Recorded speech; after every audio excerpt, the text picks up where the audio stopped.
Eesha and a webinar. This webinar is organized by the Hands of Mother Earth Alliance. Hands of Mother Earth Alliance, or the Home Alliance, is the driving force in the fight against the growing threat of large-scale technological manipulation of climate and biodiversity, also known as geoengineering. It is an international civil society network of close to 200 organizations from 45 different countries, from both the global south and the global north. In the recent years, there has been an increase in marine geoengineering projects and experiments. These projects involve various techniques such as ocean alkalinity enrichment, seaweed and biomass sinking, artificial upwelling, marine cloud brightening, and ocean surface albedo enrichment.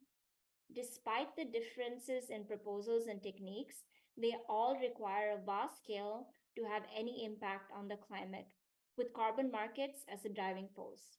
However, these projects present a significant amount of uncertainty and risk to the complex ocean environment, as well as to the communities and biodiversity that depend on them.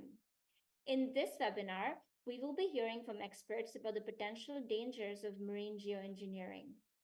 With the intersessional meeting of the Convention on Biological Diversity, CBD, this month, and the United Nations Framework Convention on Climate Change, UNFCCC, in June, we will learn about why these techniques are so risky, why it is crucial to uphold the de facto moratorium under the CBD, and how negotiations under the Article 6 of the Paris Agreement could potentially legitimize these speculative and risky techniques. Additionally, we will hear about the essential steps that need to be taken to supplement the moratorium under the London Convention and the London Protocol. We have a fantastic lineup of speakers today, and we are very grateful to them for joining us and making time for this webinar. First, we will be hearing from Dr. Lisa Levin, Distinguished Professor Emerita at the Scripps Institution of Oceanography, University of California, San Diego. She is passionate about the deep sea and researches the ecology of different ecosystems in the deep ocean, the susceptibility to climate change, and human resource extraction, including mining. She is also the founder and co-lead of the Deep Ocean Stewardship Initiative, also known as DOSI, which aims to integrate science, technology, policy, law, and economics to provide advice on ecosystem-based management of resource use in the deep ocean. Thank you, Lisa, for being here, and I will give the floor to you now. Thank you.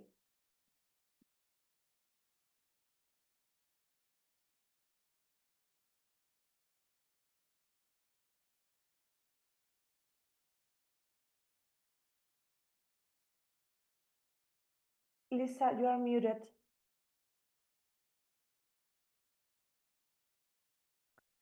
Okay, you can hear me now. I'm just trying to get into presentation mode. How does the slide look now? Looks great. Okay, great.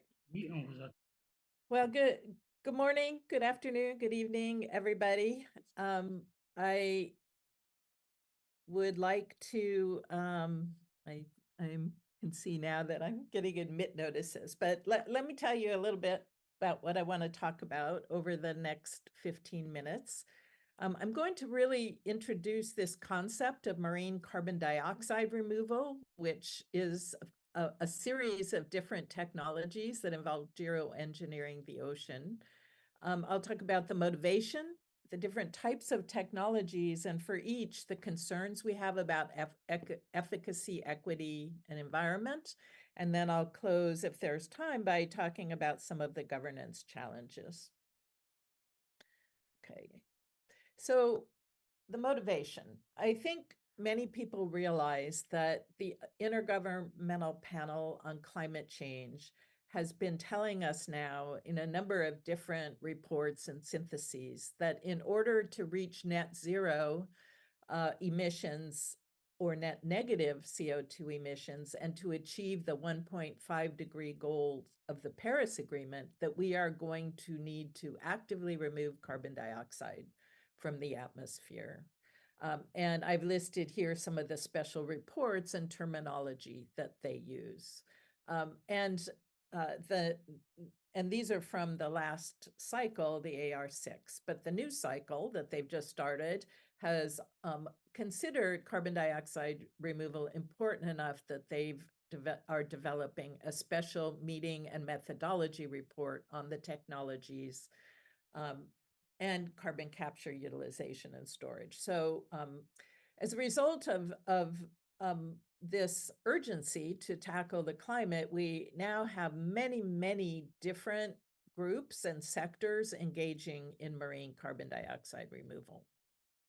Let's see if I can advance here. So what is it? Well, most interventions in the past have been terrestrial, but people are now focusing on the ocean. And there are about 7 or 8 technologies designed to extract carbon from the atmosphere, and many of these involve depositing it into the deep ocean. If we look at the carbon cycle and this very technical diagram of where all the carbon sits on our planet, we find the deep ocean is the largest reservoir of carbon with 37,000 gigatons. You know, it far exceeds the amount of carbon stored in the atmosphere or on land or in shallow water.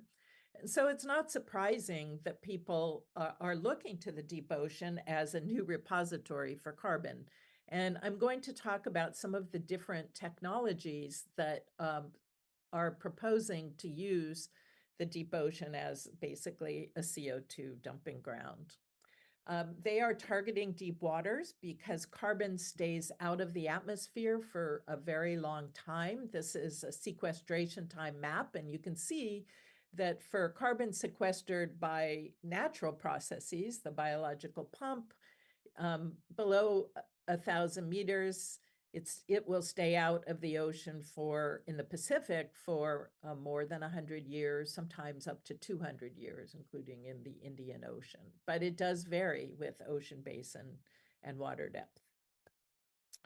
Now, I want to show you a few schematics, and I'll talk in detail about each of the technologies, but I just want to point out that many of the schematics developed to describe marine carbon dioxide removal technologies depict the dumping ground, the deep ocean, as a flat, featureless, either black hole or brown line, as if there's nothing there. But of course, we know the deep ocean is not one ecosystem. It's not flat, featureless, or lifeless, as depicted in all the schematics.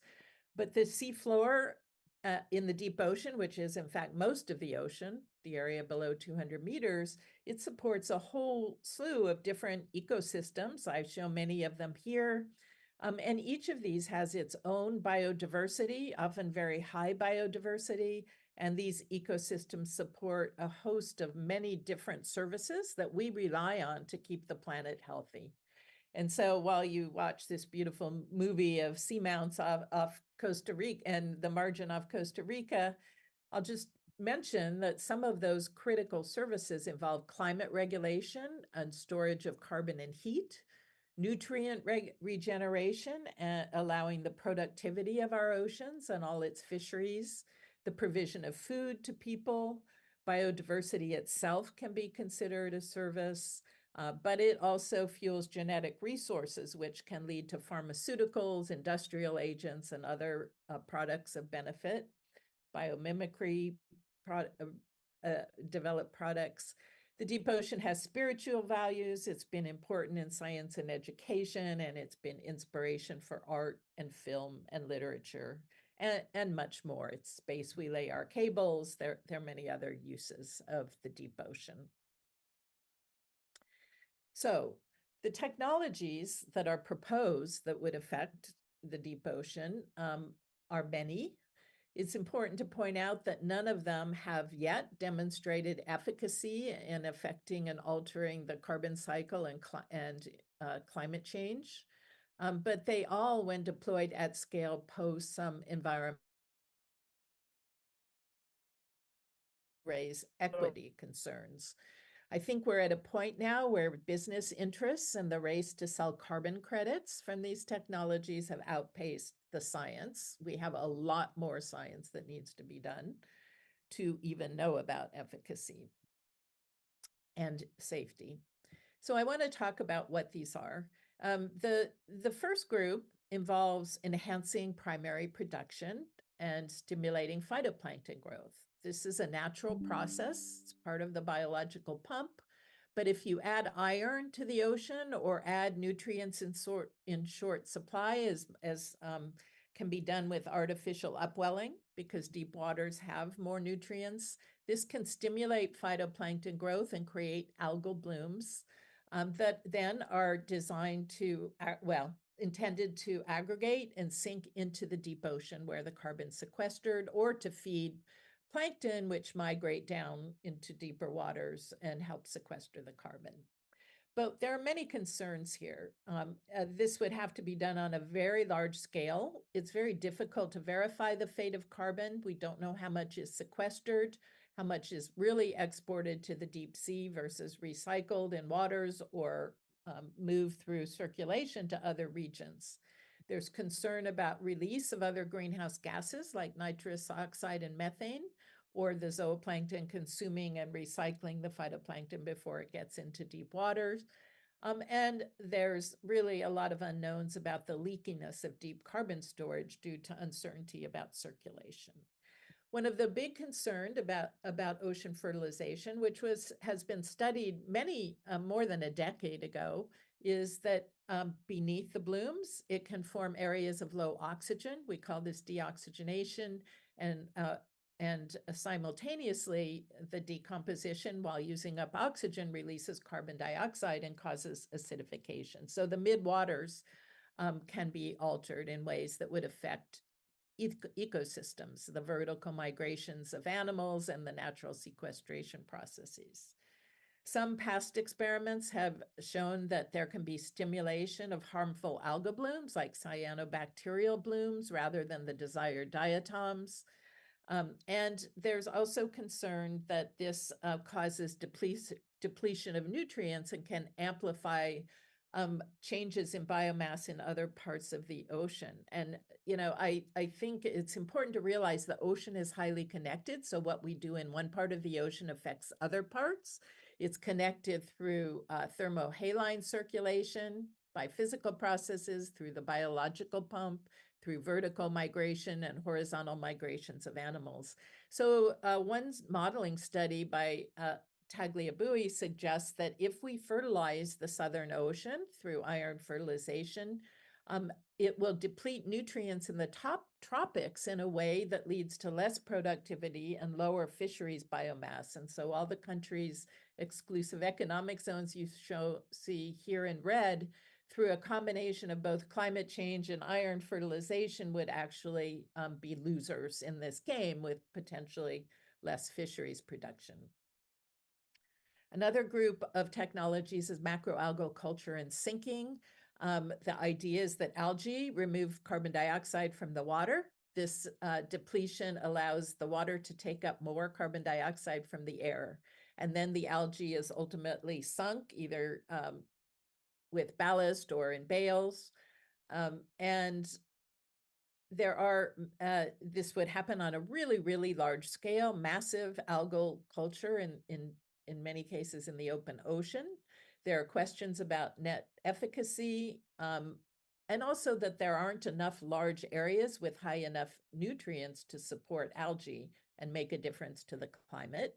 It's very difficult to track the carbon in drifting kelp, so there are verification issues. There's concern that kelp will rob nutrients out of the water so that the phytoplankton don't get it. And phytoplankton, of course, support different resources, in many cases, food chains, in many cases, our fisheries. So we don't know if we replace phytoplankton with kelp, what the ultimate effect on the food web will be.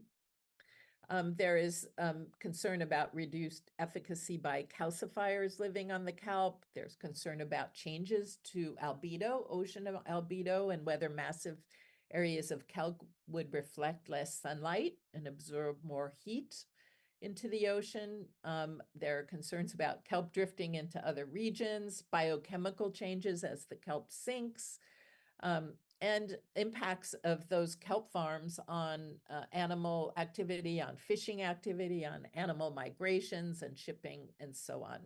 And then once the kelp reaches the seafloor, it would smother basically what's down there if there's enough of it, cause anoxia, and could also release hydrogen sulfide, which is toxic, and methane and nitrous oxide, but in general would harm the biodiversity on the deep seafloor where it ends up. And many believe that there are other important uses for kelp rather than sinking it. A related technology is the deposition of terrestrial crop waste or wood waste from land. That carbon would be baled and then sunk or compacted and then sunk into the deep sea where it would stay undegraded. Many people are targeting low oxygen zones, so degradation would be slower. There are concerns for crop and wood waste with loss of nutrients from terrestrial soils, exporting it into the deep ocean, and also the release of contaminants and pesticides that are used on land and bringing them into the deep ocean. And both the algae sinking and terrestrial biomass sinking, again, bring problems of anoxia, impacts on seafloor communities, and that there's limited space really to do this, especially if people are targeting anoxic basins. And then the final technology I want to mention is liquid CO2 injection. People are talking about putting it into the deep ocean, but most commonly subsurface into geological formations in the deep sea. And there are a number of concerns here. Also, if it goes into the water, we know CO2 is toxic to marine life and it changes the pH. But there are also concerns about subsurface leakage. We've already seen that happening in some installations in Norway. And we don't know that much about the subsurface changes, but definitely if it leaks out into waters, it will affect deep marine ecosystems. Oh, that's not my last technique. I want to talk about ocean alkalinity enhancement. There are a couple of major methodologies for that: electrochemical processes, and then the increase of alkalinity through the addition of carbonates or silicates. And so even within these two technologies, there's many variations on the form, but the idea is to create a more alkaline ocean so that it takes up more CO2. It also helps to counter ocean acidification locally. But there are concerns because the particle enhancement that involves olivine and brucite involves massive amounts of terrestrial mining to get the crushed particles that would be put into the ocean, involves massive amounts of shipping. The particles can release toxic metals and create extra sedimentation onto the seabed, which can be harmful. The electrochemical methods split seawater into acidic and alkaline waters with sometimes the production of hydrogen, but it requires huge amounts of electricity and huge intakes of seawater, which in itself can actually kill the contents of the water, the plankton, fish larvae, and so on. But both really, we don't know much about the ecosystem level impacts or how the changes in pH to the water will affect organisms and ecosystems. And both are rather energy intensive and have high costs to scale up. So my points in sort of to summarize is that all of these technologies can affect the carbon services provided by the biological pump, by fish, mammals, and benthos. These services involve the removal, transport, transformation, sequestration, and burial of carbon naturally, but they're all highly sensitive and vulnerable to the ecosystem changes that can result from these different technologies that I've been talking about. So together, we find there are questions about both efficacy and feasibility of these techniques, and I really didn't have the time to go to those. There are environmental risks and impacts to the deep ocean. Most of these are in a research stage, but there is a very fine line between research and deployment, with many of the startups carrying these out interested and starting to sell. The geoengineering proponents often bypass national policies and regulations or co-opt local communities to execute their plans. And so often the applications will go to the global south or countries with more lax permitting. There's a complex legal landscape with calls to rewrite legislation to permit these technologies. A big concern is that none of the technologies actually solve the emissions problem, so it deflects us from the real, true urgency of emissions reductions. And the proponents really have up to the emergency level and the narrative, often reversing the precautionary principle through what we call climatism, which is declaring the climate emergency is so severe that we have to undertake risky actions and uncertain actions just to do something.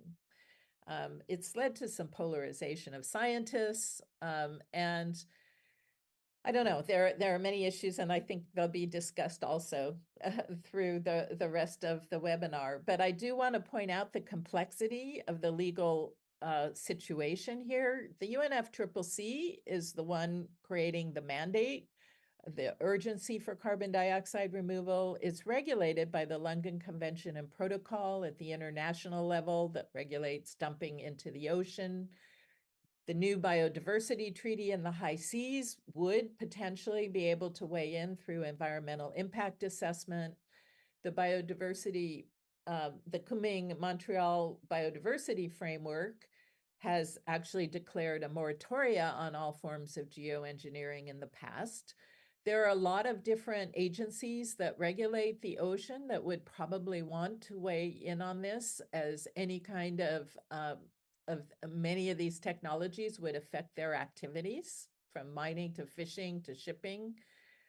The scientists, of course, need to weigh in, and GASAMP has a working group on marine carbon dioxide removal, but the Decade for Ocean Science is also interested in this problem. And then finally, we need to look at how all of these activities would affect sustainable development goals and recognize that they have the potential to undermine Sustainable Development Goal 14, which involves the protection of the ocean. And I've gone on a long time. I will stop there, and I'm happy to answer any questions. Thank you so much, Lisa. That was a great presentation. We will be opening up the floor for questions. Lisa is on a time crunch, so please paste your questions in the chat, and I will be asking that to her. The first question that we got during your presentation was actually, what is thermohaline circulation? Sometimes it's called the Great Conveyor Belt, but it's the natural ocean circulation that subducts waters from the high latitudes, both in the southern hemisphere and in the northern hemisphere, and brings it down and moves it subsurface down towards the equator. Takes about 1,000 years for ocean circulation to make its way from, say, the North Atlantic all the way into the North Pacific, but it happens. So the ocean is fully connected by this density-driven ocean water movements. Thank you, Lisa. And the next question that we have is from David Hallows from South Africa. What is the impact of reduced marine animal life on the natural carbon cycle? Well, it depends on where the animal life is, but we know that animals in the water are super important part of transfer of carbon from the surface, where the phytoplankton fix it, down into the deep sea. The largest migrations on Earth are the mesopelagic fish and crustaceans that bring carbon down. So certainly harming those midwaters through loss of oxygen or ocean acidification will affect the carbon cycle. And then animals on the seafloor also are responsible for sequestering carbon, both in their bodies through the production of calcium carbonate, for example, through cold water corals, and then for burial, the animals in sediments will move the carbon downward. Thank you. And the next question we have is from Daniel. Do oceans have no capacity for self-regulation or self-regeneration? they have a lot of capacity. They continually regenerate nutrients and cycle carbon. So I'm not sure I totally understand the question. I don't know that they have a capacity to combat human activities that put their cycle, the ocean cycles, out of balance. Sorry, just a minute. I'm trying to look at the chat.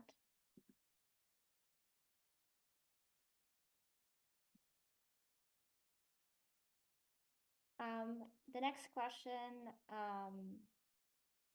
is from Marlene from the Carbon Market Watch. You showed some concerns with the different methods. Would you say that one method presents more risk than and dangers than the others?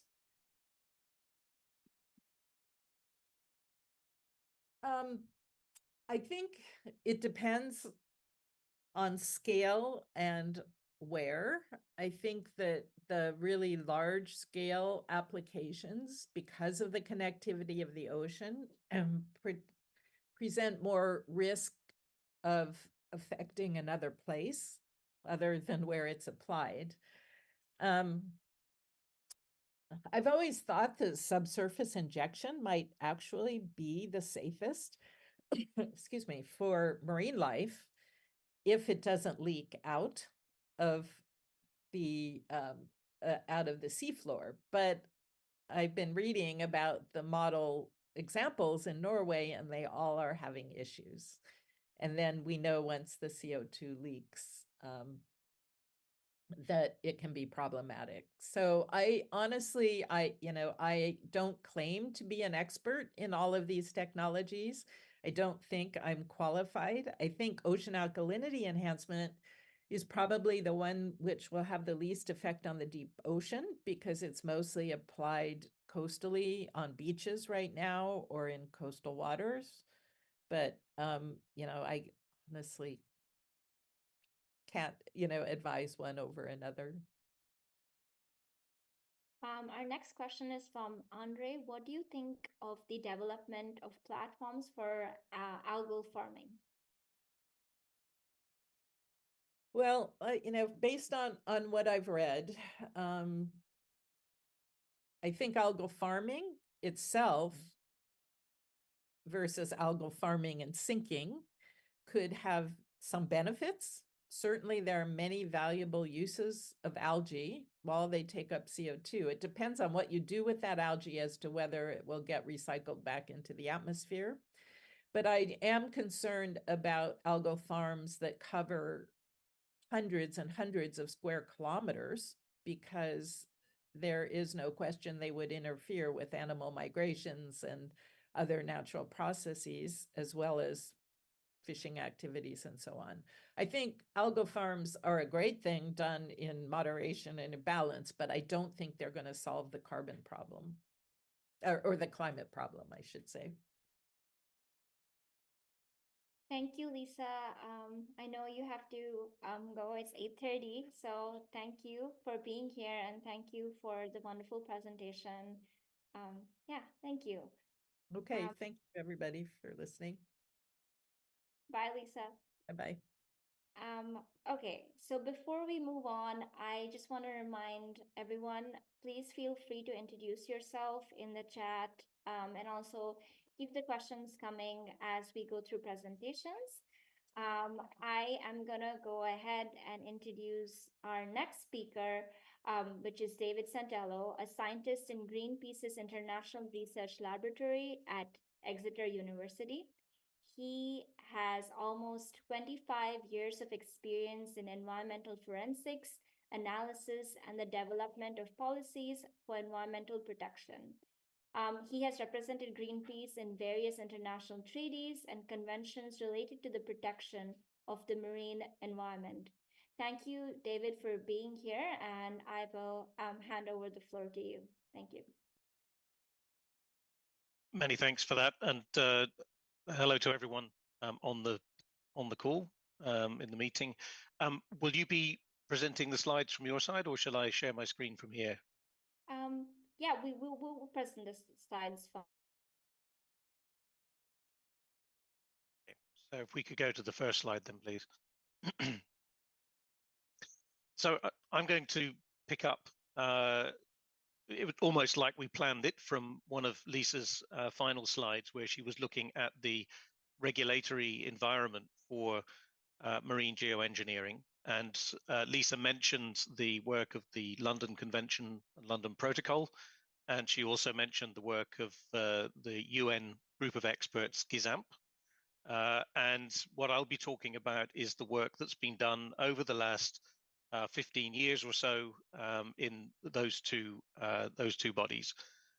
So the London Convention, London Protocol, essentially conventions that were designed initially to address primarily the dumping of wastes at sea, also cover the introduction of other matter, so any material that's put into the ocean that could have an adverse effect on marine ecosystems. And that's why it was the most relevant place to try to address also aspects relating to carbon storage and marine geoengineering. There is a page within the London Protocol website that explains some of the history, and there is access to a number of the different documents available through there. But if you get a copy of my presentation afterwards, you'll also see that there are many links within the presentation. So if we can go on to the next slide, please. So this was mentioned, as I said, GISAMP, the UN group of experts, has a working group looking at marine geoengineering activities. And you'll notice as I go through the slides that I've borrowed from that very useful graphic that they have here, because I think it provides a way of stepping through the different decisions that have been taken so far within the framework of the London Convention and Protocol. So next slide, please.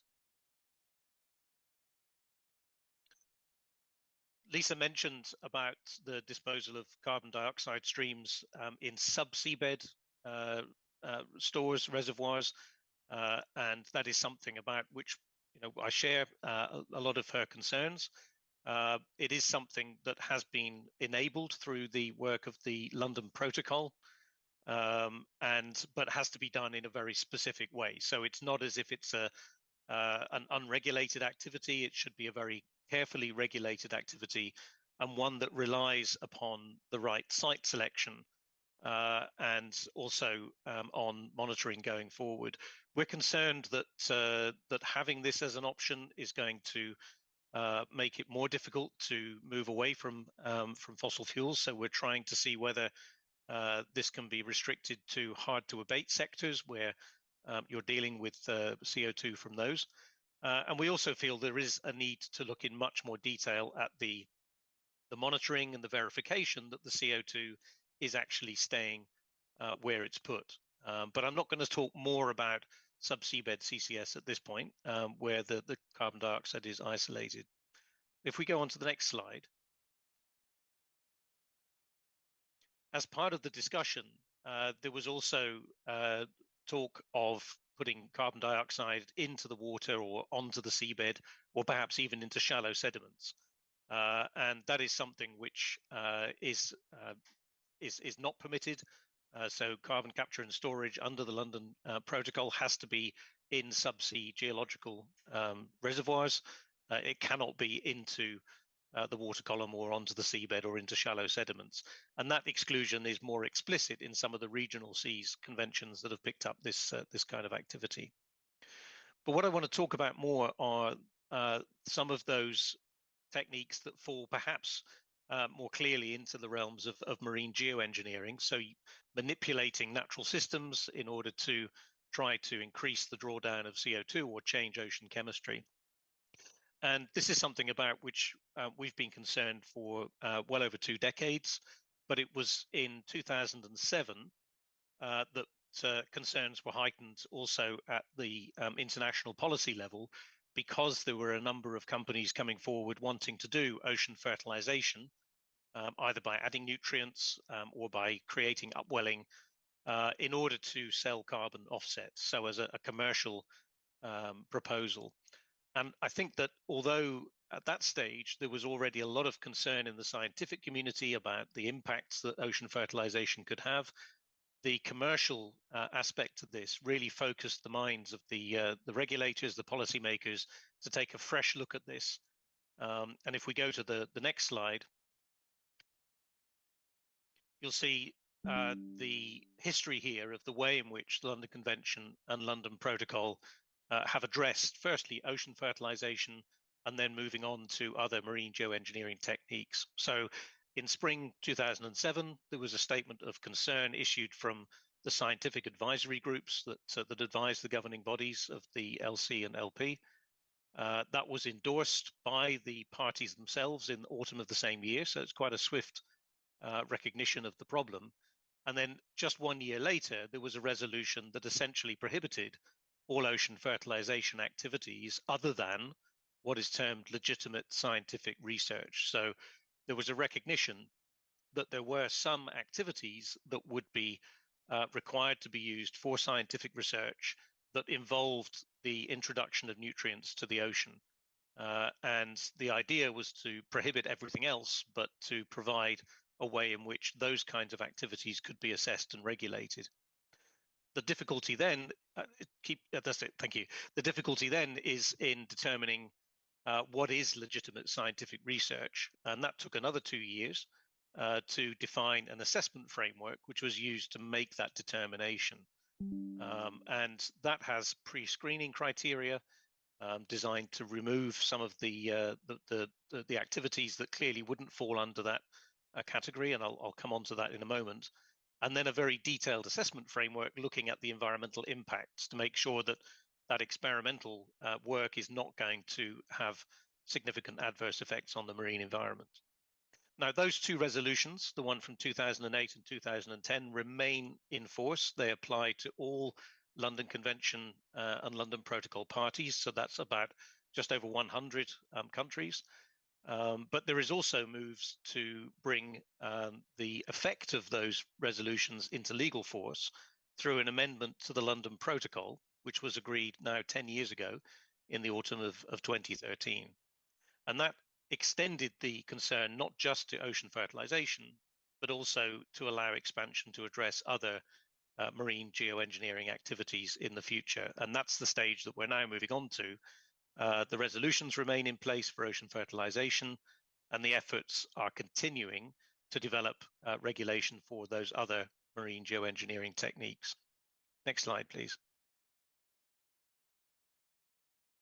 I mentioned the pre-screening criteria for legitimate scientific research. They relate to having a very specific purpose, scientific purpose. They relate to being subject to peer review and also making a commitment to publish the results.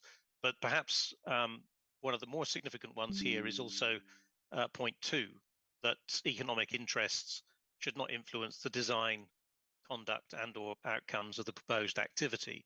And there should be not be any financial or economic gain arising directly from the experiment or its outcomes. What that means is that if you are selling carbon credits based on your experiment having a certain outcome, so based on calculation of how much carbon you're absorbing, that is not legitimate scientific research, because you're biasing the outcome of your experiment by selling carbon credits or offsets on the basis of what you expect to happen. So that's something which is important in the pre-screening criteria. It doesn't prevent people from doing legitimate scientific research, but it does provide a barrier against the commercialization of that research in order to sell offsets. Next slide, please. So we have those resolutions from 2008, 2010, and the one adopting the amendment to the London Protocol, which is yet to enter into force. And if we have the next slide, what the parties to the London Convention and Protocol have now gone on to do is to look at those other marine geoengineering activities. And Lisa, I think, spoke of many of those: alkalinity enhancement, macroalgae cultivation and sinking, or placement of other biomass, and increasing reflectivity, either of the ocean surface or marine cloud brightening. And those have been going through both a legal and a scientific consideration. And if we go to the next slide, please. You'll see that in October 2022, the governing bodies of the LC and LP identified the need for carefully. Two of them carbon dioxide removal, two of them solar radiation modification, and passed that work then to the scientific groups, the scientific advisory body, which then met in March 2023 and concluded that all four of those have the potential to cause pollution. So to have the potential to cause deleterious effects that are widespread, long-lasting, or severe. And it depends, of course, on how they're done. But those are the techniques: the alkalinity enhancement, biomass cultivation for sinking, marine cloud brightening, and surface albedo enhancement. And then following that, in the autumn of last year, you can go to the next slide, please. The governing bodies endorsed the scientific concerns and gave the first policy steer on those other marine geoengineering activities, in stating that such marine geoengineering activities, other than legitimate scientific research, should be deferred. So this is not a statement that they're not considering some change in policy in the future, but for the time being, recognizing the concerns and the uncertainties, the feeling is that those other four geoengineering techniques should also be limited just to legitimate scientific research. And that's something which is now ongoing with a technical discussion just earlier this year, and will come back for policy discussion again in the autumn of 2024. And then if we just go to the final slide, just two recent updates. So at the UNEA 6 meeting, there was direct reference made in one of the resolutions, Resolution 15, to the need to ratify, accept, approve, or accede to the 1996 protocol to the London Convention. And that's in part because of the fact that it includes this legal obligation to address ocean fertilization and marine geoengineering rather than relying on resolutions. So that's partly the rationale behind bringing that forward. And then in April this year, as I've said, we had the scientific groups meeting, and they looked at refining and updating the definitions of those four marine geoengineering techniques. So those are draft definitions. They have to go forward to the governing bodies in the autumn for consideration and agreement, but it's, again, further progress that's been made. So I hope that's given an overview of where things stand. I'm happy to take any questions. Thank you. Thank you so much, David. So we will be opening the floor for questions. There have already been some questions. So the first question that popped up was from Simon.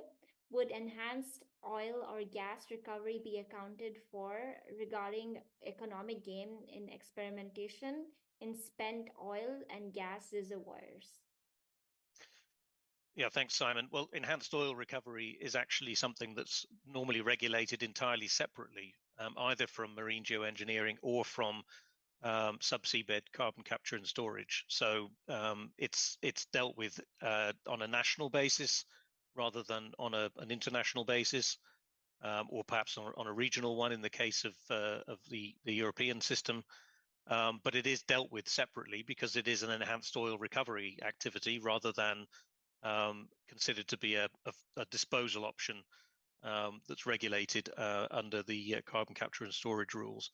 I think you raise a good point, though, because when there have been a lot of promises made about carbon capture and storage and its role in decarbonizing, whereas in fact, if you look at the most recent statistics from the Carbon Capture and Storage Institute, the Global CCS Institute, you'll see that still more than 2/3 of the carbon capture and storage activities ongoing are for enhanced oil recovery. So they're actually for getting more hydrocarbons out of the ground and not as part of a solution to reduce reliance on fossil fuels. That may change in the future, but it's been very slow to change so far. Thank you. Another question that we had is, what does geoengineering actually mean? Is it just like a coin term, or is it actually a scientific term? I think it is increasingly recognized as a scientific term. It has a broad definition within the London Convention and Protocol. It is basically any human activity that's designed to manipulate natural systems in order to counteract the effects of climate change or ocean acidification. And that's necessarily broad because it has to cover all of those different technologies that try and address the problem in very different ways, all with unknown efficacy, of course. That's the other issue. But that's the reason why it's so important to have these scientific discussions within this policymaking forum, is to come up with definitions that are inclusive enough to address the issue, but don't inadvertently capture other activities. So one example of that would be the definition for ocean fertilization includes an explicit exclusion for conventional aquaculture and conventional mariculture. So it makes it clear that it's not trying to capture that. And that's, I think, one of the examples of how difficult it can be to get to these definitions, but how important it is nonetheless that it's very clearly defined what is covered and what is not. Thank you. And the next question we have is from Barbara. I'm interested to hear more about the amendments made to the London Protocol. What are the effects of these amendments to the current developments in geoengineering? Well, with the resolutions themselves address at the moment only ocean fertilization, but they do provide a framework for assessment of any activity, whether that's adding nutrients or causing upwelling or downwelling, anything that is involved in boosting productivity. There is an assessment framework that should be applied, and that is independent of the entry into force of any change to the legal text of the convention or protocol. And that should mean that, that many of the proposals coming forwards could be assessed properly and either allowed as a legitimate scientific research experiment or prevented from happening through not issuing a permit or actually preventing something more actively.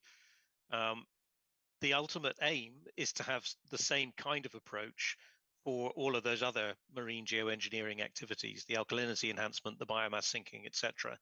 It's not there yet, but I think what the parties to the London Convention and Protocol have done is said very clearly that they are approaching the same policy direction. So if you want to do legitimate scientific research, you apply an assessment framework, you apply for a permit to do that, and everything else at the moment is off limits. And that's recognizing the risks of doing these kinds of experiments in an uncontrolled way, especially if you are already selling your hypothesis in the way of claiming carbon credits. Thank you. And the next question is, I read about an experiment to create sea ice in the Arctic. Would that fall under geoengineering according to the London Convention? It would fall under geoengineering. I think it's still an open question as to whether it's an activity that could be captured under the legal provisions of the London Convention and Protocol. I think that that's something which will be discussed in more detail. And it's an important question in a way, because we have to remember that although the London Convention and Protocol provide a mechanism to regulate marine geoengineering activities and to regulate geoengineering activities in the marine environment, essentially, it's not going to provide all of the solutions. There may be some activities that are not deemed to fall sufficiently well within the legal provisions to be able to be addressed fully and comprehensively within that. It may be that there is a need for other bodies to supplement and to bring in their own additional regulations in order to make sure that all of these things are captured and there are no techniques that could be damaging that are slipping between the gaps in a way. So I think what we have been able to do through the London Convention and Protocol has been very positive, but it's not the only game in town. David, there was a question regarding one of your slides. Can you explain the meaning of the different colors of the circles enveloping the different technologies? Yes, so a red circle just means that there's some regulation. An orange circle means that there's some consideration. So that's why the difference is there between the ocean fertilization, where you have those very clear resolutions, and you have the development of the agreement of the legal text. That's why they were in a red circle. Consideration for the most appropriate governance.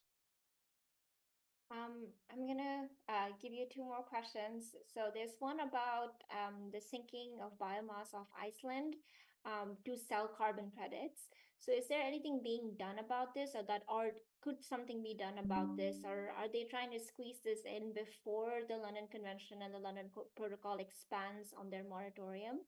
So that's the first question. And the next question is that, can we measure the natural carbon capture and storage of the ocean itself? And can we enhance to protect these systems that do so naturally? Okay, I'll take the second question first. And the answer to that is yes, within margins of error, you can estimate and measure natural carbon uptake and storage within marine systems.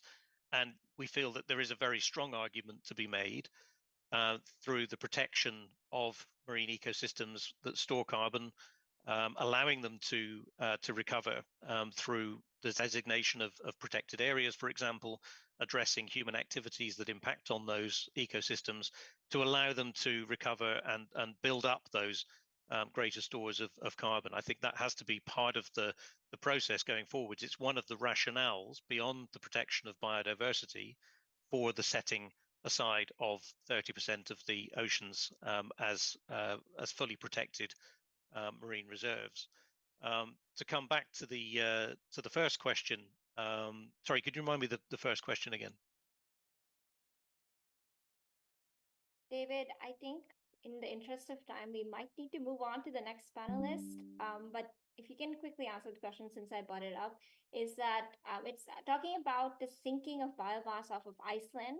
Oh, yes, sorry. Yes, I can answer that very quickly. So that was not done under an environmental permit. It was an agreement with the Ministry of Foreign Affairs. It's a decision that has raised a lot of concern amongst other parties, other countries. Iceland has yet to explain in full how it made that decision, but yes, very, very concerned about that, given the scale and the fact that that is being sold as carbon credits. Thank you, David. For rest of the questions, please keep them coming.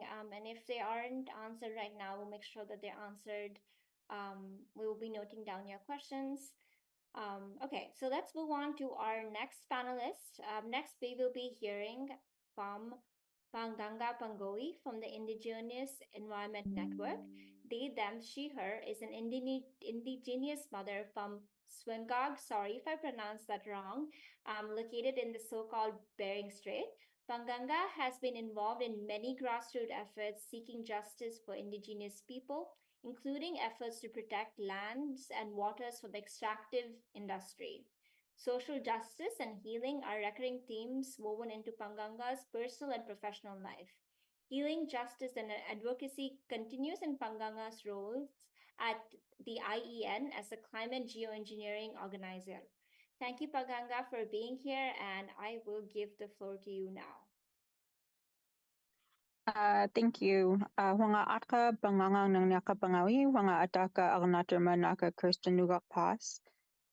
So I come from Savunga, that's how you pronounce it. And I wanted to give a little bit of history about my island, and I'll give a few words before I jump into this very rough just highlights of some data collection we've been doing around Indigenous communities in Alaska. So St. Lawrence Island is between Alaska and Russia. It's in the subarctic, but we rely heavily on the Arctic. And you know, the first time we had a wave of genocide was during the European whalers when they came in the late 1800s, and they decimated the whale population. They wanted to use the whales for oil and for baleen. And so when the marine ecosystem collapsed, basically when the whales died, our community died. This happened at the same time that Krakatoa erupted. It caused a plume so great that there were 2 years of straight winter in Alaska. So there was a mass starvation. So we also experienced a lot of hardship and toxicity when the military came in and built a base on the northeast cape of our island. When they didn't want the base usable anymore, they asked the soldiers to take a backpack, cut the lines, and leave. And so what that meant was they spilt barrels and barrels of oil, heavy metal solvents, and other toxins on our land, which seeped into the tundra and has leaked into the ecosystem and, of course, the food chain. And so we do have a very high rate of cancer on our island, and we continue to do so to this day. That happened just after the Cold War. We also, in Alaska, have a history of radioactive iodine injections where the military injected people to see if iodine would allow soldiers to survive longer in the cold, and they used Indigenous bodies to do so. And so we come from a long history of having been used as both the stepping stool and the dumping grounds of Western society, and from the military as well as the science community. And so that's the history that I carry with me. And I also carry the resilience of the people who have survived that and have continued to fight, people like Annie Aloha, who pointed out the high rate of cancer and fought and advocated until something was done about it. And so I always remember her when I'm doing these presentations as well. I'm just going to kind of jump in here, not into the slide yet. So apart from the debate about these technologies that simply try to focus on any potential pros and cons of each technology, each of these has several underlying common themes. They are billionaire and fossil fuel backed, they are theoretical and risky, and they would cost enormous amounts of resources and would require multi-decade international agreements. They required the continued use of Indigenous lands, waters as sacrifice zones, as we have seen in resource development that have gotten us into the climate crisis to begin with. Already these technologies are being tested on us without our free, prior, and informed consent. As an Indigenous person deeply tied to the land, I must emphasize that the peril of excluding Indigenous perspectives while devising solutions to address climate change is detrimental. Our close relationship with the ecosystems being experimented on is integral to our understanding of their intricate balance and delicate harmony. Those conducting these experiments often lacked familiarity with our ecosystems, and their methods of testing and inquiry fall short of comprehensiveness. Their questions are often one-dimensional, failing to consider the necessity for nature to have time to adapt to a rapidly changing climate. Further human intervention through geoengineering would disrupt the natural adaptive process of these ecosystems. The urgency of the climate crisis demands that we consider the long-term consequences of our actions. It is essential to recognize that the wisdom embedded in Indigenous knowledge systems is rooted in the deep observation and understanding of our environment over generations. Our traditional Indigenous knowledge offers insight into the resilience and adaptability of the ecosystems, emphasizing the need for a cautious and holistic approach to environmental stewardship. We are in a climate crisis because of a flawed value system that allows for the sacrifice of many and the supposed benefit of a few. Geoengineering in concept continues that practice. Resource development and geoengineering are also forms of commodifications of nature and wrongly views humans as separate from nature. Our communities intimately tied to the land, water, bear witness to the interconnectedness of all life and the necessity of preserving the integrity of our ecosystems. In light of these considerations, it's imperative that decision makers and researchers engage in genuine dialogue with Indigenous peoples, recognizing invaluable wisdom we possess. Our voices hold the key to a more comprehensive understanding of the complex web of relationships within ecosystems and the consequences of large-scale interventions. In addition to the above, because we live in a world that overlooks the rights of Indigenous peoples, we have already seen projects ignore free, prior, and informed consent ethics, as do we see a drastic increase of missing and murdered Indigenous relatives with any large-scale project deployment on or near our Indigenous and carbon markets are forms of green colonialism, which continues the land and ocean grab that has begun since colonization. These concepts separate Indigenous peoples from the lands, waters, and air from the very ecosystems we are a part of. Our interaction and direct relationship with these ecosystems is what has protected over 80% of Earth's biodiversity. Removing our voices, our relationship, is not only disrespectful and in violation of the sacred, but it is also dangerous to those very ecosystems. So with that, I'm going to jump right in. So you want to go to the next slide, Nikki? Thank you. So these are just some highlights of interviews and focus groups that we've conducted with a local evaluator who made sure that I didn't taint the data when we presented different geoengineering projects to communities and let them know what their intended use was, and then kind of ask them point blank what they thought about it. And you can go to the next slide. These are just some of the communities that we.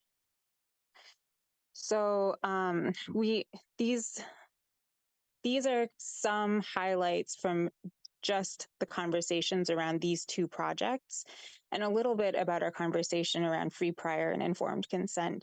So we talked about Arctic Ice Project, which proposes to cover the Arctic ice over 100,000 square kilometers with silica hollow glass microspheres. And we talked about the Real Ice Project, which is an experiment that was deployed in Nome, which proposes to cover about 10% of the Arctic, I think, with I have to go back and look at their website, with green hydrogen fueled ice pumps, which would suck water from underneath the ice and spill it over the top. Both of these projects, their goal is to thicken the ice. So both of these pose some serious but unknown consequences in the Arctic environment. Large scale testing and deployment of these geoengineering. Oh, yes. So they have already started doing testing, one in Utqiagvik, where they're covering football fields worth of silica without talking to the tribes, and the other where they actually deployed one ice pump without having spoken to any tribes around the Nome area in Alaska. So in free, prior, and informed consent, they have not followed any of those policies from UNDRIP, and Indigenous peoples should be able to provide or withhold or withdraw consent at any point regarding projects impacting their territories. And it also states that they should be engaging in negotiations to shape the design, implementation, monitoring, and evaluation of projects. Neither of those have been followed. Next slide. So we wanted to learn more about the regional Indigenous response to projects. We had some questions that were created by local evaluators. We kind of reviewed and modified those to make them more relevant to the local community. We interviewed and had focus groups with affected populations, mostly Indigenous peoples, subsistence hunters. We also spoke to some local government officials and Arctic researchers. And these are researchers who have been working in the Arctic with Indigenous communities for decades. And we've synthesized some of those, and we're in the process of reviewing that synthesis. Next slide.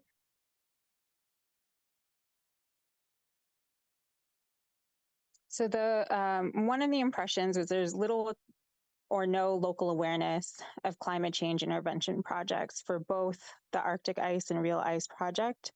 The locals were not aware that those experiments had even happened. They were neither informed nor consulted, neither were they asked consent, both as people just of the community as well as the tribes themselves. There's also a clear sense that geoengineering sponsors don't respect traditional knowledge. Let's see, you can kind of read there some of the concepts that were harvested from our interviews and our focus groups. One of my favorite quotes, we have this indigenous knowledge system of the ocean. There are repercussions that we can't account for.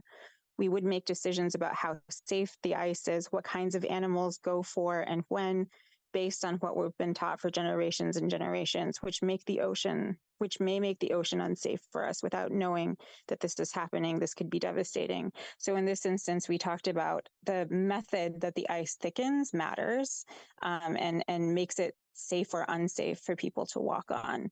So if you're going to be pumping water from underneath the ice and spilling it over the top, or you're going to be artificially thickening it without the freeze melt cycle by sprinkling some silica on the top, you are potentially causing very brittle ice that people are unaware of and could fall through. So there's a lot of safety concern with these types of projects. Next slide.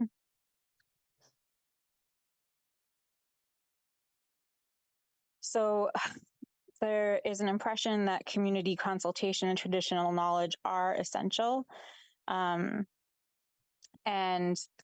local communities were concerned that there was very little awareness of the opportunity to collaborate with interested and affected community members.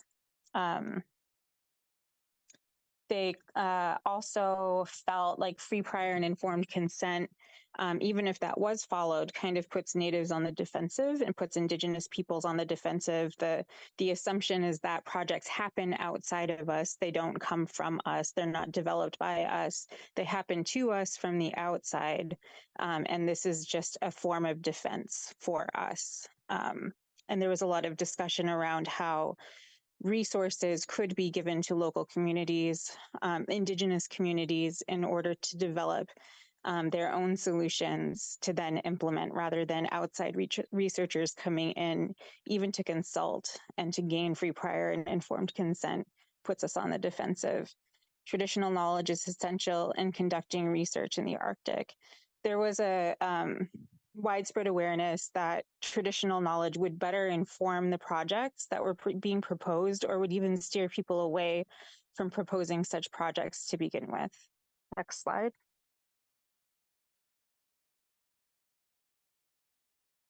There was a lot of concern around the integrity of the food chain being threatened by both of these particular projects. A food security researcher was very concerned about the extent to which silica could infiltrate the food chain and find its way into human bodies. And then the impacts of silica entering the food chain are unknown. So Arctic Ice Project has done some experiments in terms of short-term toxicity or short-term ingestion toxicity. And they've done things like expose the embryos of some fish and some birds to claim that the material is safe. But to deploy this at such a large scale, at 100,000 square kilometers per year, and throwing that into the food chain, that's a completely different, you can't really account for that using those methods. That's very inadequate. There was concerns about malnutrition of animals, having mistaken the microspheres themselves for food. There's a lot of concern about the life system within the ice. So the algae that grows underneath the ice, needing sunlight to permeate that ice, the freeze and melt cycle of the ice that is essential for the life system within it. And also blue cod, we were talking about, lay their eggs underneath the ice as well. So putting ice pumps on top of ice and sucking water from underneath would disrupt that process as well. So there are a lot of things that are not being considered that would be considered if people just talk to the indigenous peoples who reside within those ecosystems. Next slide. So there is not a great history with geoengineering research projects consulting with Alaska Native people. people are not always notified, and if there are any people notified, it's very few. There aren't very many adequate publication methods. So even if something does come out, there's nothing that's translated into the local languages. And there's nothing that follows local protocol for disseminating knowledge and disseminating information. Residents are not always treated well by researchers.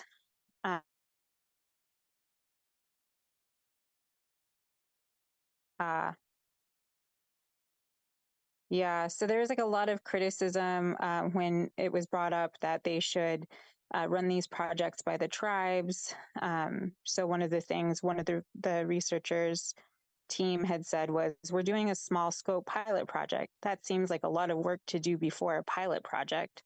Don't they know about climate change? Don't they want to do something? So there's a lot of resistance to even engaging with Indigenous peoples from the teams themselves, we've noticed. And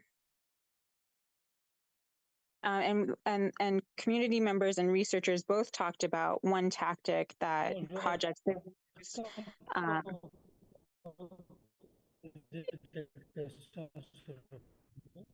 sorry, I'm getting interrupted. So one of the tactics was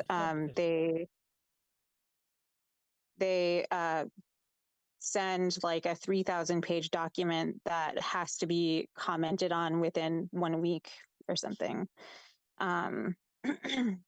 So folks are not given adequate time. You can go to the next slide. I know I'm taking up too much time.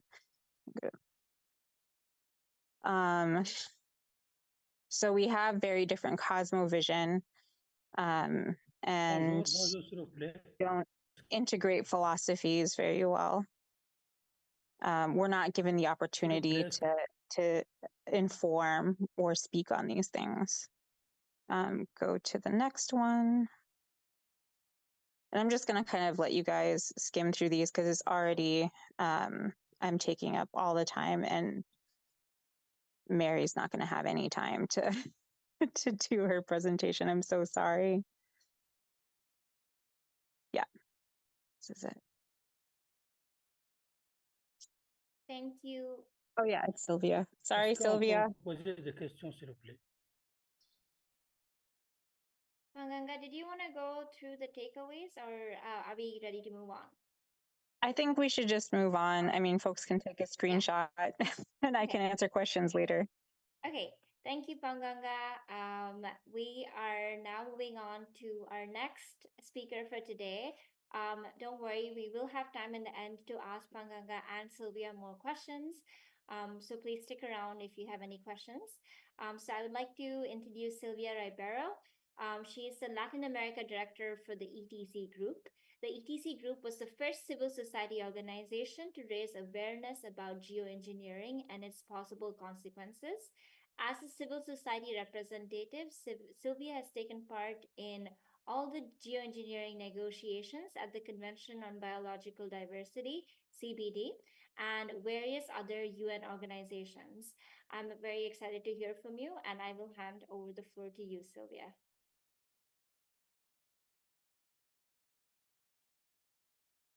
Thank you, Eesha. I would like to thank you to everybody, and I think that Panganga was doing really important points.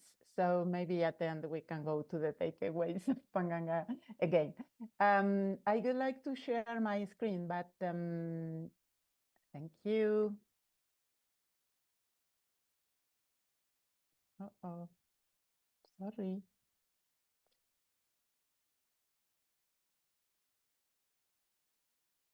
Is that okay? That's good. Thank you.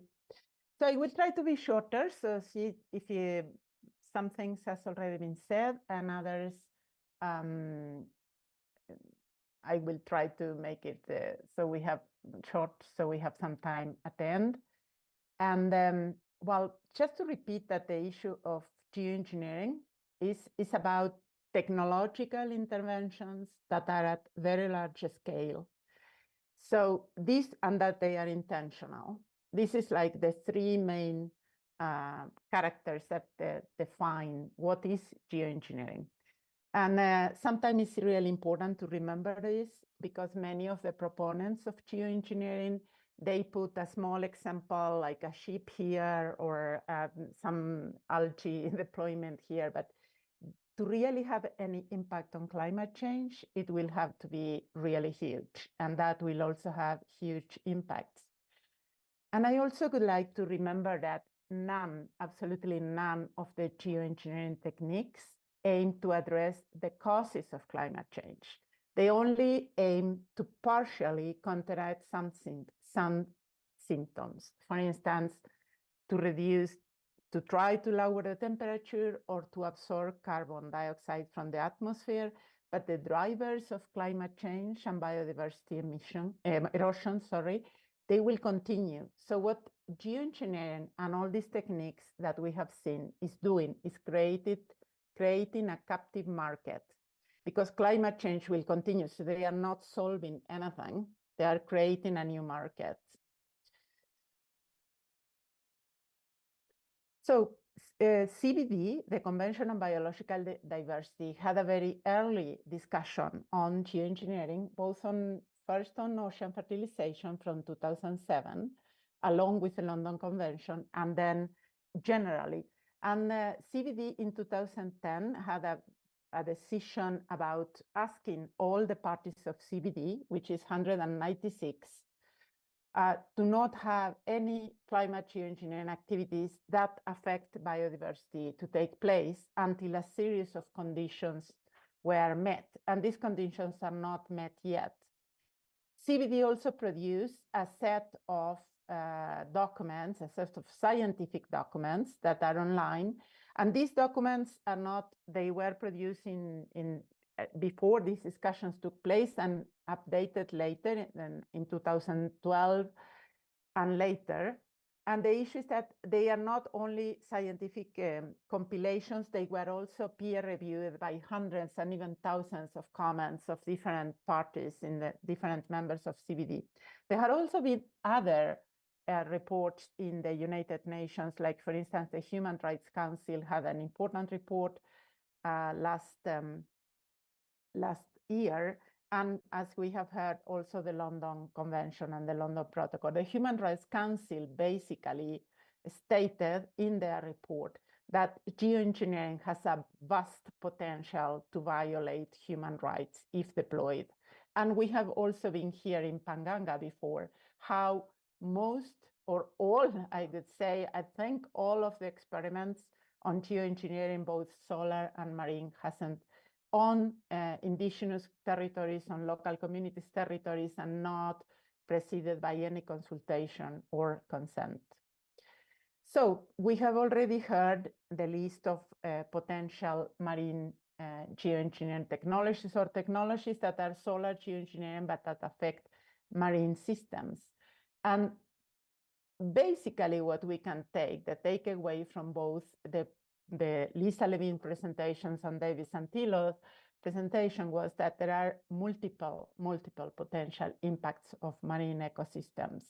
And some of them are related to the disruption of marine food chain, but they create turbidity and contamination, both chemical and organic contamination. They create shadows over the seas in large areas, and they reduce light and the flows of gases and also oxygen. They change the temperature. They promote the growing of toxic algae. And also these large-scale algae plantations produce the contamination of pathogens to natural vegetation. And a set of other impacts that are related to that. Basically, what we can say is that there are a lot of uncertainties, both on how the marine system functions, but also on the impacts they could have. For instance, it's pretty unpredictable, the impacts on the carbon cycle because of the dynamic system. It could be, in many cases, that they release even more greenhouse gases that they are supposed to be sequestering or taking. And there are also many unpredictable systems impacts on biodiversity because of the cascade reactions on complex. I'm sorry for my Spanish. I will try to repeat this in English. I'm sorry also for the interpreters. Okay, so there will be unpredictable impacts on biodiversity because of the reactions in very complex systems that are not sufficiently known. There will also be a lot of other sets of impacts, like the impacts derived of the infrastructure, and of course, like Panganga mentioned and other mentions, a lot of impacts on coastal communities and on traditional livelihoods. We have in ETC group, we produce this report that, you know, these very large promises. There is a lot of hype around algae and seaweed production, but in reality, none of this is really demonstrated. The most, besides the many new impacts that they introduce, some of which I already mentioned, like creating shadow, produce lack of oxygen, but they also deviate nutrients and they rob nutrients and space for natural ecosystems that are very, very important. And they also spread pathogens from these monocultures of algae and so. But also they retain very little carbon. There are even studies that say that these kind of artificial plantations on the sea, they can even be a carbon emitter. So it's very important to remember that none of these areas, nowhere, none in Arctic, nowhere else, they are not empty. They are fragile, threatened ecosystems, and there are a lot of communities that are also living and managing them today in a sustainable way. So this could be not only algae, but the marine geoengineering technologies is basically could unbalance a system that is already very fragile and vital. So carbon markets are really fueling this, because before carbon markets in UMCCC, there was not this enormous hype. You know, the voluntary markets are already selling carbon credits of technologies that cannot by no means be sure that they are neither sequestering carbon in, and there is no proof of permanence because of the dynamics of the sea. So it is extremely important that the UMCCC wouldn't allow any way of marine geoengineering before all these uncertainties are really cleared, and they are not. So the CBD had a series of decisions that are compiled in one special place in the CBD, so you can go to this and see the text and the documents that the Convention on Biological Diversity has produced. The first decision was about ocean fertilization, and basically request all the parties and urge the parties that are not part of that are not members of CBD to not allow any ocean fertilizations activities. This is still in place because none of the conditions has been met. And the issue also here is that they specifically ask to not that any ocean fertilization should not be used for generating and selling carbon offsets or any other commercial purposes. And the reason for this is that once this race is out, this will really promote a lot of deployment of these technologies that could have combined impacts on the marine ecosystems and others ecosystems. Then in 2010, the CBD took a much broader decision on all kinds of geoengineering. They only accepted carbon capture and storage from fossil fuels, but all the others, including BECCS, bioenergy with carbon capture and storage, and all marine technologies are included. And this is still in force. And this is asking all parties to not deploy any of these technologies until there is a scientific, transparent, global mechanism for regulation, but also that it has to be consideration for socioeconomic, cultural aspects, and also, even if there are exceptions for a small-scale scientific studies, they are asked to have consultation, free, prior, and informed consent, and also be sure that they don't have transboundary impacts and that they are subject to prior impact assessment. I mentioned these different parts of this decision because, for instance, all the experiments that has been attempted in indigenous territories or even in local communities territories hasn't complied with these requirements. So even if they can say it is small scale, they are in violation of these decisions of CBD. So there are actually more than 40 projected or ongoing geoengineering experiments, particularly on these technologies that the London Convention is analyzing. And there is no compliance with CBD or with existing London Convention decisions. They have been done and they are planned without free, prior, and informed concerns. So CBD really needs to affirm the precautionary principle and recall and ensure implementation of its decision on geoengineering. I want to mention really quickly that there are, for instance, members of the London Convention and CBD, like the UK, like Australia, that are planning a lot of different experiments, and these are in clear violation to this, to the decisions that CBD has taken. So one of them is about ocean fertilization.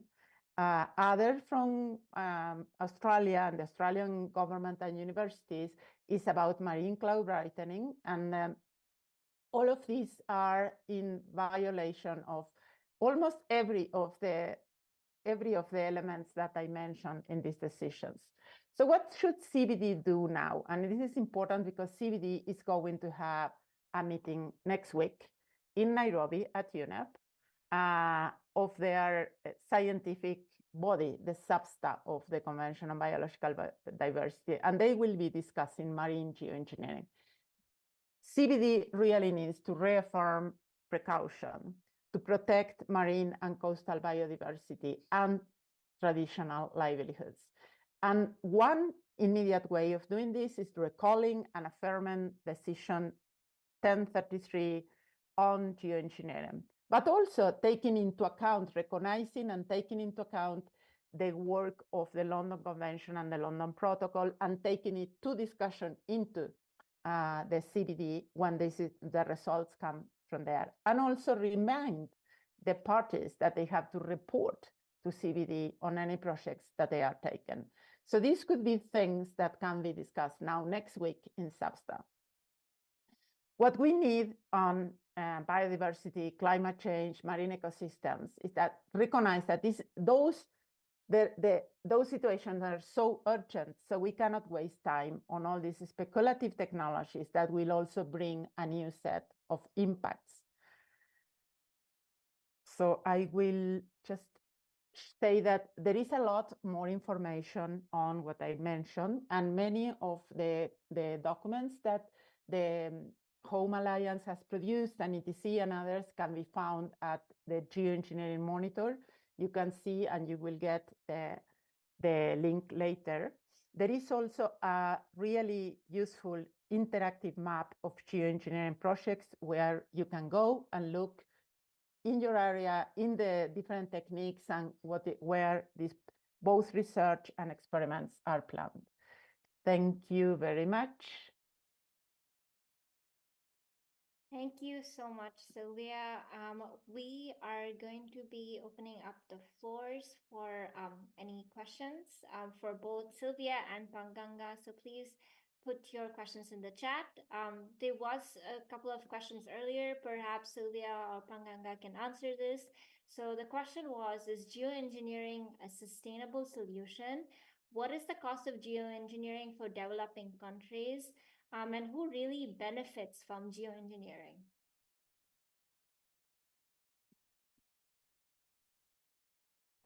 Well, I can say I would say rapidly, but I suddenly remembered about the translation.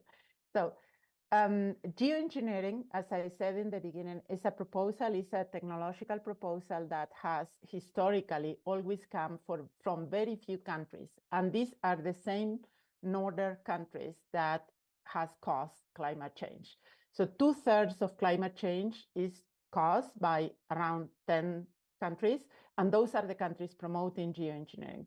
And the reason for that is that they have a lot to win on that, because in that sense, they have most of the profits, so to say, from climate change has been benefiting these regions, and now they are creating new technologies that will create new markets without having to change what they have caused before. So this is the logic of geoengineering, and this is the logic that repeats one time again all the time. So that is what I would say on that, on who benefits and who produces. Thank you. If there are any more questions, Bonjour, please. est-ce que je peux vous poser une question, s'il vous plaît? Could I pose a question, please? Put in the chat, and our translators will do the best to ask the question, so please put it in the chat. Yeah, I know we're at time, but we are going to be here for a few more minutes, holding the floor for any more questions. Otherwise, we will be wrapping up quickly. Thank you to all the speakers for being here.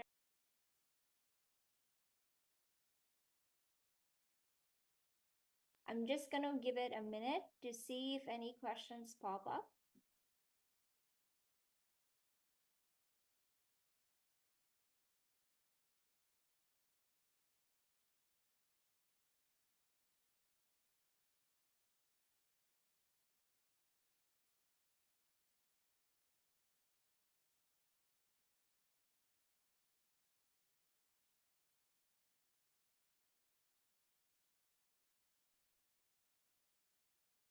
Ahmed, if you wanted to ask your question in French, and if someone would be happy to translate for your question, we'll be happy to answer it. Please go ahead and unmute and ask your question.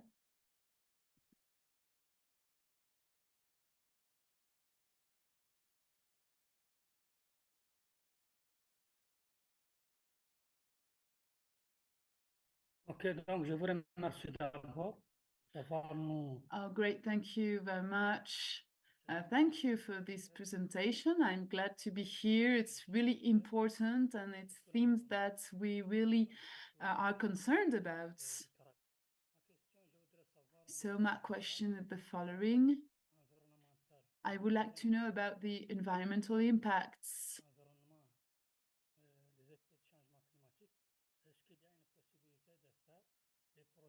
Is there a possibility to have projects that could be financed by your organization for some projects for the people, on the fields?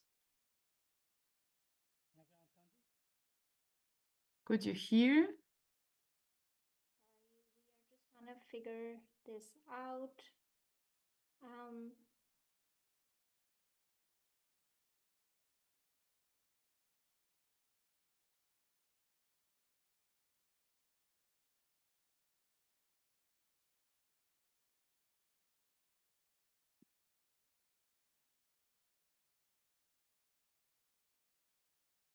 So the question basically is asking about the environmental impact for people on ground. Can you try and address that question, either Silvia or Panganga, if you can speak to that? I think it has been so many examples of environmental impacts. So maybe just looking through these presentations, you will have a lot. But there are many potential impacts of geoengineering, of all kinds of geoengineering, marine geoengineering, terrestrial or solar geoengineering, depending on the techniques. But maybe some of them are common. And if you go to the Hands of Mother Earth land page and see the manifesto, you will have a summary of the impacts. And are any of these technologies already in use in certain countries? If so, which ones? None of the technologies that we mentioned are in use at commercial level, and that is also an important issue because they are promising that they will have impact on climate change, and that will not happen. Even if these technologies will function, even if they will cause a lot of impacts, What happened now is that they are not even available. So the only technology that has been developed in any larger scale is carbon capture and storage. And this technology is, as it was mentioned by someone from the beginning, this is a technology invented by the oil industry some 60 years ago to recuperate deep reserves of oil. And that means to produce more oil. That is, so today, the majority of carbon capture and storage facilities are to produce more oil, and that means produce more climate change. So no, they are not in place, and that's why we still can stop them. And it's so important to not go this path of these really risky technologies, because we have a lot of other alternatives. The first alternative for climate change is to reduce fossil fuels in any use of fossil fuels. That is the real measure we need to take. The second one is that there are a lot of alternatives at local level, at regional level, a diversity of alternatives for managing ecosystems, and really have alternatives in food and agriculture that prevent more climate change by not having so many chemicals and emission of gases and all that. So I could just say, as a kind of general summary, what we have today in this seminar, which is about marine geoengineering technologies, is that we have a set of unproven technologies that are very high risk, and that they will not bring any solutions, but they will bring a lot of new risks. So that is why the first thing we have to do is to apply the precautionary principle. And the Convention on Biological Diversity has to take this as one of the main issues to discuss next week in relation to marine biodiversity. Thank you, Silvia. I'm sorry that not all of the questions got answered, but we are at time. So I just want to mention a few concluding statements. First of all, thank you everybody for being here in this webinar. And I would like to thank all of our speakers for their insightful contributions, and everyone in the audience for your active participation. And I would also especially like to extend my thanks to all the translators and interpreters that were here to help. Thank you. And we will be sending up a follow-up email to all the participants that will include the slides, a recording of today's session, and any additional materials that were shared. Please be on a lookout for this in your inbox. And I'm also excited to share that the Home Alliance will soon be releasing a statement regarding the spread of outdoor geoengineering. This important update will also be included in the same email, so please look out for that. In closing, I am struck by the enthusiasm and commitment displayed today. I know despite the growing numbers of geoengineering proposals, many of us that have joined this webinar are here because we deeply care about protecting our oceans. So it gives me hope to know that while some look to the oceans for solutions, there are many of us who are passionate about safeguarding it. So thank you once again for being here. And yeah, thank you.